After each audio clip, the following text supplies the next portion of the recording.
நான் ஒரு விவசாயியா இருக்கிறேன். இன்னைக்கு இடுபொருள் செலவு அதிகமாகி போச்சு.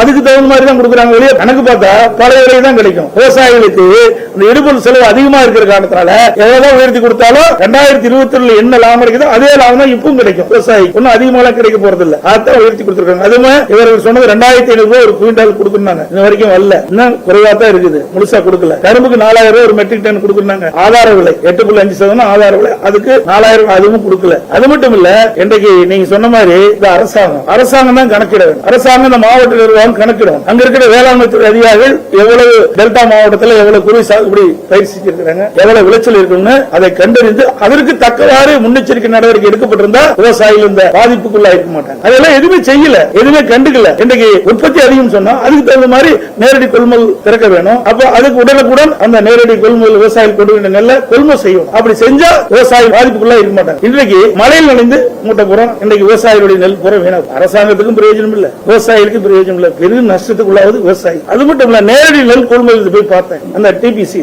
டைரக்ட் பர்ச்சேஸ் சென்டர்ல பார்க்கும்போது அந்த நெல் மணியும் முளைச்சிருக்கு. பல மூட்டைகள் எல்லாம் நீங்க ஊடகங்கள்ல வந்தீங்க பாத்தீங்க. அதுவும் இன்னைக்கு மழையில் நனைந்து முளைச்சிருக்குது. இது இந்த நஷ்டமா யார் ஏத்துக்கிறது? அரசாங்கம் தானே ஏத்துக்கணும். அப்ப நிர்வாகம் சரியில்லைன்னு அர்த்தம். நிர்வாகம் சரியா இருந்தா இதெல்லாம் கண்காணிக்கப்பட வேண்டும்.